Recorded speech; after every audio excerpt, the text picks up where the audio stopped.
Pemirsa, efisiensi anggaran berdampak luas pada pembangunan dan operasional infrastruktur jembatan. Di Halmahera Utara, Maluku Utara, siswa nekat menerjang arus deras sungai karena tak ada jembatan. Sementara di Pangkal Pinang, Bangka Belitung, sistem buka tutup jembatan senilai 435 miliar dihentikan karena biaya operasional mahal.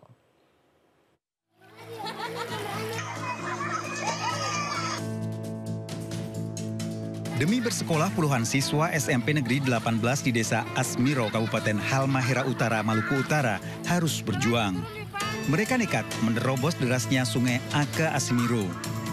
Tak jarang arus deras sungai memaksa siswa menyeberang harus dibantu warga. Ataupun mereka harus berpegang pada batang pohon pisang. Pemerintah Kabupaten Halmahera Utara mengaku anggaran minim menyulitkan pembangunan infrastruktur jembatan di desa terpencil seperti Desa Asmiro. Jembatan yang sangat besar itu angka juga sangat besar. Saya mohon kepada pemerintah daerah Provinsi Maluku Utara maupun pemerintah pusat, ya tolonglah hal ini juga menjadi perhatian sehingga tidak menjadi tanggung jawab pemerintah daerah kabupaten saja. Menjadi kisah ironi memilukan, perkembangan dunia pendidikan terganjal oleh infrastruktur. Sementara jembatan emas berdiri megah di Pangkal Pinang, Bangka Belitung tak lagi beroperasi. Tak satupun kendaraan dapat melintas jembatan untuk keluar masuk pelabuhan Pangkal Balam. Sistem buka tutup pada jembatan dihentikan karena operasional jembatan memboroskan anggaran. Setahun biaya operasional jembatan menelan hingga 1,6 miliar rupiah. Padahal pembangunan jembatan emas menelan anggaran fasilitas 435 miliar rupiah. Jembatan ini tidak mungkin lagi kita tutup karena biayanya 1,6 M setahun. Hanya ngangkat itu doang, belum karyawannya. Jadi saya putuskan kepada rakyat Pangkal Pinang dan sekitarnya, muterlah jalan dulu. Jembatan emas bersistem Baskal atau buka tutup dibuka tahun 2017 menjadi penghubung kota Pangkal Pinang dan Kabupaten Bangka. Tim kontributor melaporkan.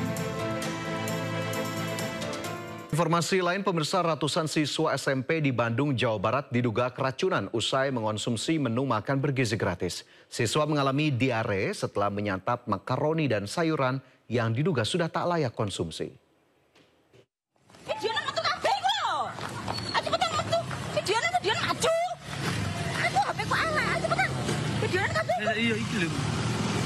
Ada Pak Edi. Sebuah video viral di media sosial menunjukkan gudang UD Sentosa Sil di kawasan Margo Mulyo, Surabaya, Jawa Timur diduga kembali beroperasi meski disegel. Sejumlah karyawan pun panik keluar gudang dan berlarian, sementara sebagian segel yang dipasang Satpol PP lepas.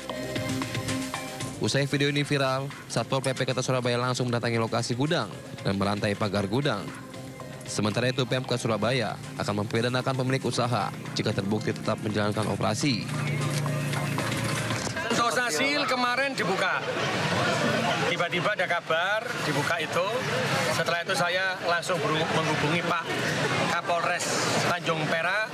Saat itu juga langsung didatangi oleh Satpol PP, Pak Fisher sendiri yang hadir bersama dengan jajaran kepolisian. Sudah kita tutup, setelah itu dirantai dan dibuat berita acara langsung dengan Diana ya? Diana. Dengan Diana dan suaminya langsung buat berita acara. Kalau di dalam itu adalah peringatan. Nah, dilakoni meneh, ya kita sampaikan terkait dengan hal-hal yang lainnya.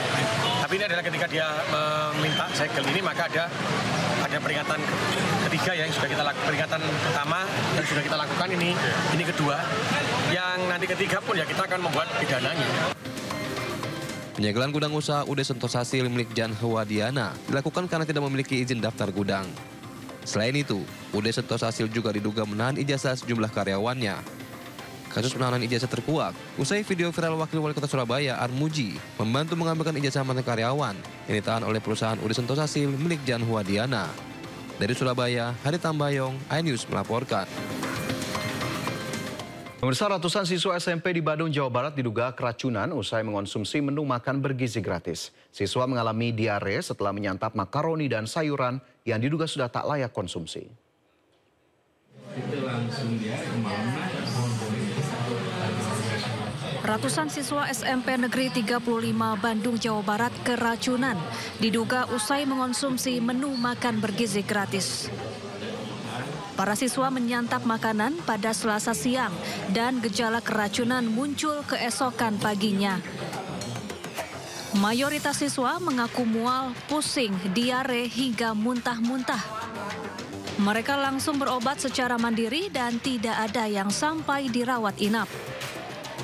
Adapun makanan yang disantap siswa adalah makaroni dan sayuran yang dimasak pihak catering sejak pukul 1 dini hari. Kemudian hari Rabu pagi ada laporan beberapa anak yang mengalami gejala diare. Tapi setelah dikonfirmasi terus ternyata jumlah yang mengalami diare ternyata jumlahnya cukup banyak gitu. Makanya kami segera berkoordinasi dengan pihak Badan Gizi Nasional, kemudian dengan Puskesmas dan Dinas Kesehatan. Ada berapa Pak jumlahnya Pak? Jumlahnya itu ada yang terdata 342 siswa yang terkena dan 2 orang guru. Saat ini Dinas Kesehatan Kota Bandung masih menyelidiki penyebab keracunan siswa. Sementara sampel makanan masih diuji di laboratorium. Dari Bandung, Jawa Barat, Billy Maulana Fikran, iNews melaporkan. Pemirsa, sejumlah masalah membayangi program makan bergizi gratis mulai dari keracunan hingga dugaan korupsi. Pemerintah pun memastikan terus membenahi program unggulan Presiden Prabowo Subianto tersebut.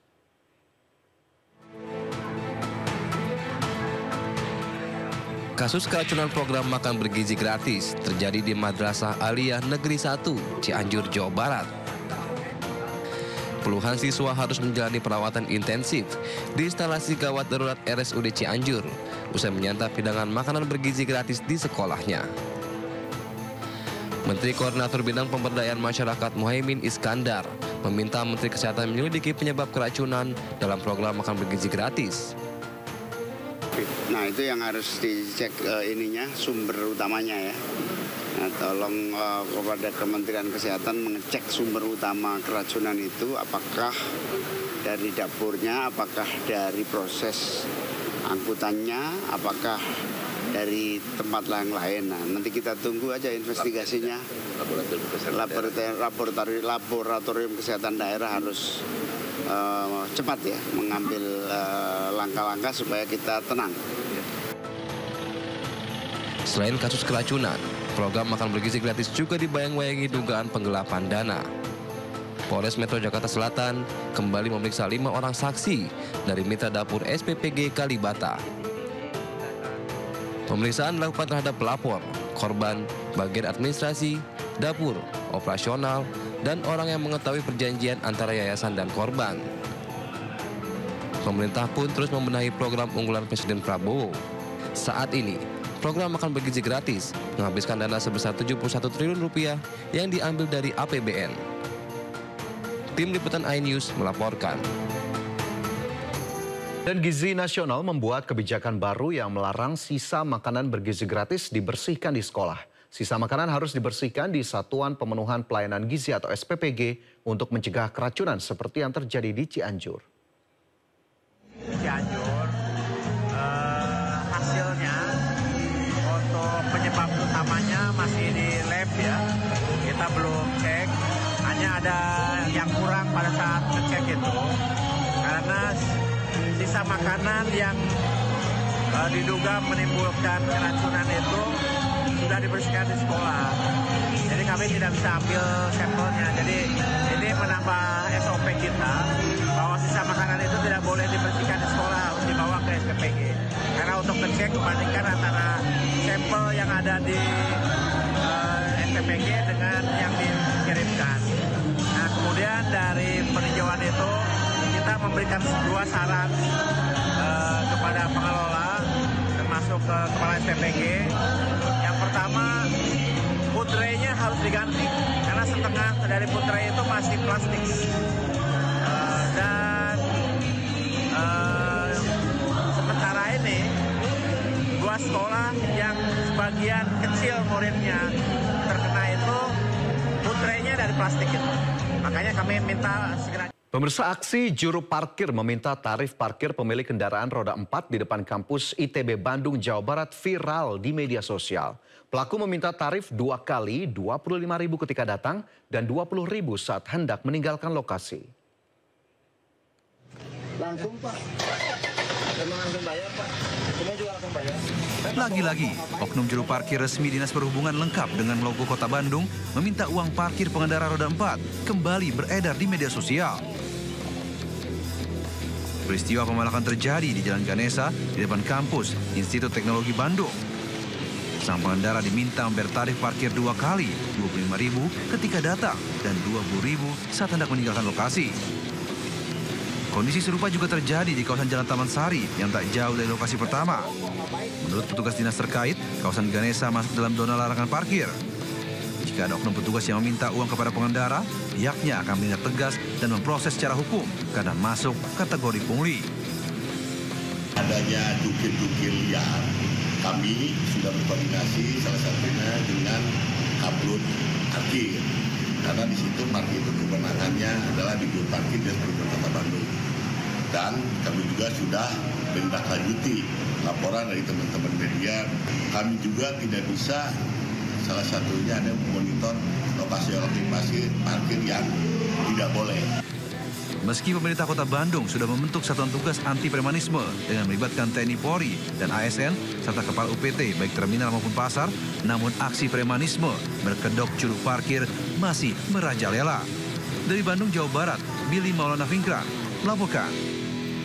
Demi mendapat uang Rp800.000, warga rela antri scan retina di Bekasi, Jawa Barat. Mirisnya, pemirsa, mereka tak tahu apa tujuan dan potensi bahaya yang dapat terjadi dari prosedur scan retina yang diikuti.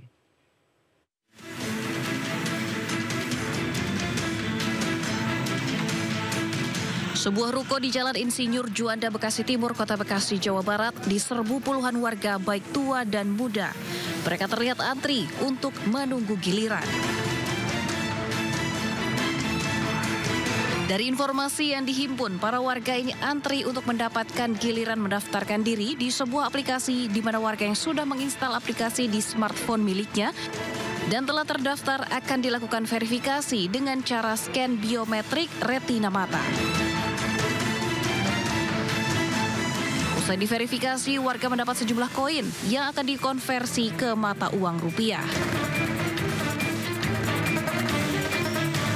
Sejumlah warga merasa tertarik karena bisa mendapatkan uang sebesar Rp800.000.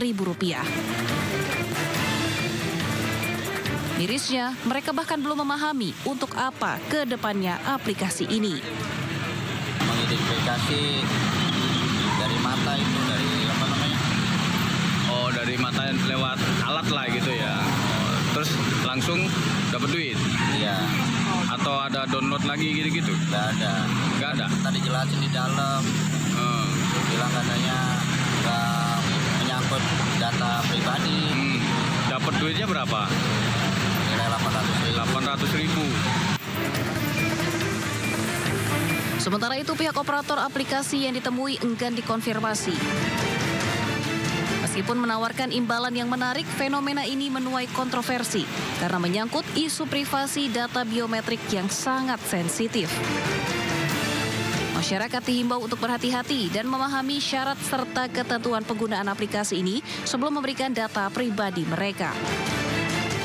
Dari Bekasi, Jawa Barat, Rahmat Hidayat, iNews melaporkan. Selanjutnya, pemirsa, viral di media sosial sejumlah lampu mal di Bekasi mati membuat pengunjung bingung hingga panik. Sebelumnya, Bali juga dilanda blackout di mana seluruh daratan di Pulau Dewata mengalami pemadaman listrik. Mati lampu.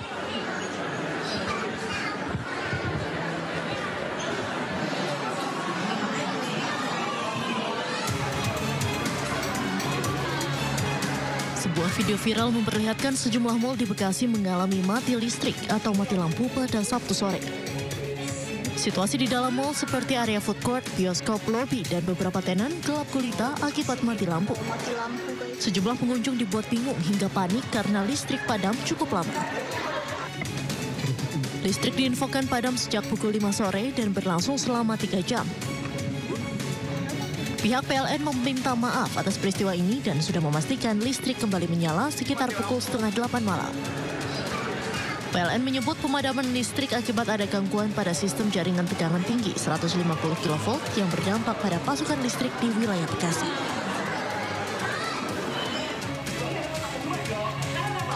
Sebelumnya Bali juga dilanda blackout. Seluruh daratan di Pulau Dewata mengalami pemadaman listrik pada Jumat sore. Di kawasan Denpasar hingga Badung, listrik terpantau padam sejak pukul 4 waktu Indonesia Tengah. Listrik padam dikonfirmasi pihak PLN berlangsung kurang dari 12 jam. Salah satu yang terdampak akibat padamnya listrik ini adalah penyedia jasa pariwisata, terutama hotel dan restoran. Pemadaman terjadi akibat adanya gangguan sistem kelistrikan kabel laut transfer Jawa Bali. Tim Liputan iNews melaporkan. Ya, sementara itu pemirsa, Menteri Sekretaris Negara Prasetyo Hadi meminta maaf atas pemadaman listrik total di Pulau Bali beberapa hari lalu. Pemerintah bergerak cepat berkoordinasi dengan PLN agar listrik kembali menyala di Pulau Bali. Sore hari ini kami mendapatkan laporan bahwa telah terjadi padamnya listrik di Pulau Bali. Maka kemudian kami dengan cepat berkoordinasi dengan jajaran terkait, dalam hal ini PLN melalui Dirut PLN, dan kemudian kami mendapatkan laporan bahwa dalam 30 hingga 45 menit jajaran PLN telah berhasil memulihkan pasokan listrik ke Pulau Dewata. Sekali lagi kami memohon maaf kepada seluruh masyarakat Bali atas kejadian pada sore hari ini. Namun tentunya kami juga ingin menyampaikan terima kasih kepada seluruh jajaran PLN yang telah responsif bekerja dengan secepat-cepatnya untuk memulihkan keadaan.